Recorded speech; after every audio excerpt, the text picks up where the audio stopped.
Whatever way you look, Novak Djokovic is a lying, sneaky asshole. Novak Djokovic is one of the most hated athletes around the globe. His controversial behavior on and off the court and the volcano of emotions he displays make loving him pretty difficult. Nevertheless, nobody can deny that he is one of the best in what he does. He might not have the elegance of his companions for the GOAT conversation, Roger Federer and Rafael Nadal, but he has something different, something much more powerful. Novak is considered the strongest player mentally, and in this video we are going to cover 3 things that make Novak a mental giant that we can implement in our lives today. The power of imagination. When asked how he handles the pressure when the majority of the crowd is against him, that was his answer. I like to transmutate it in a way.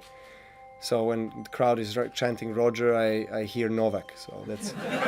Novak understands the power of imagination. He knows he cannot control the behavior of the crowd, so he tries to focus on the perception of it. In our own life, there might not be thousands of people shouting against us, but there may be situations when we feel a certain resentment from other people. Even though most of the time it's just in our heads, the perception of the situation is up to us. We can let our brain lie to us and carry us away from the moment, or we can use the power of imagination to make us feel more comfortable.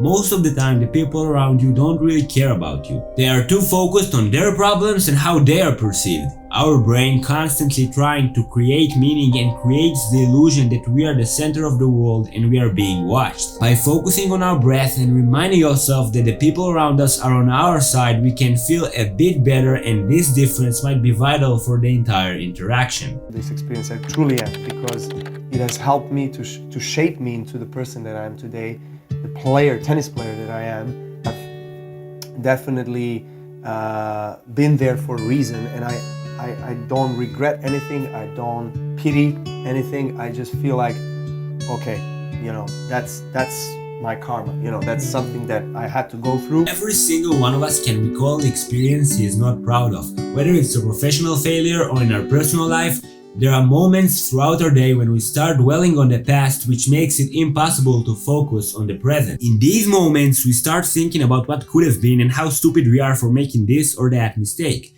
Novak's relationship with the past is different. He sees his difficult past as a necessary step towards who he is today and tries to remind himself that everything happens for a reason.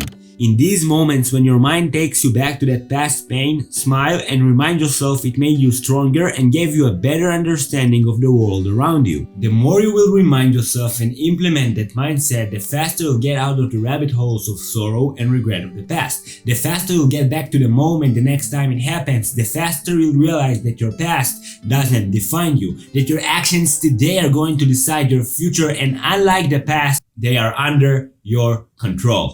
And it's a constant juggle, and you can't. I truly believe in balance, but I don't believe that we can ever reach a stage or point where we can say I'm in balance. I agree. You can be in balance, but the next moment you're not in balance, because that's life and everything is moving.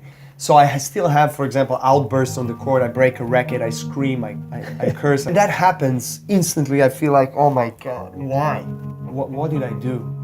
And I felt disappointed with myself for a while. Wow. And then I learned about there is a time for everything in life, and there is a reason why we have to take every step of the way in order to reach the top.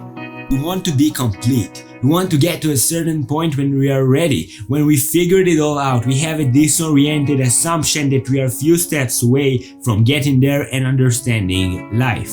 In today's social media age, we tend to look at other people, and especially famous people, thinking that they got it all figured out, that their lives are perfect, and we feel angry and sad for ourselves for feeling bad. Sets us on a journey to find our perfect balance, to find our constant inner peace as well, just like those happy people on Instagram. When we cannot find that perfect balance, we start thinking that something is wrong with us, what puts even more pressure on us and takes us even further away from where we want to be. However, the millionaire tennis player states that this kind of balance is an illusion. It doesn't exist. The truth is that we will never be complete because we and the world keep always changing. As Novak says, there will always be work to be done on our mental side. However, Novak recommends us not to see that fact as something bad. He describes that process as an integral part of life and even says that although his achievements and the desire to be remembered as the best in the history of the game are important for him, what pushes him on a day-to-day basis is the desire for growth and keep learning more about himself. Fall in love with the process of self-work and the small steps towards a better you and a better future. Thank you so much for watching. If you like this video, like a comment or subscribe would mean the world for me. Thank you so much and see you next week.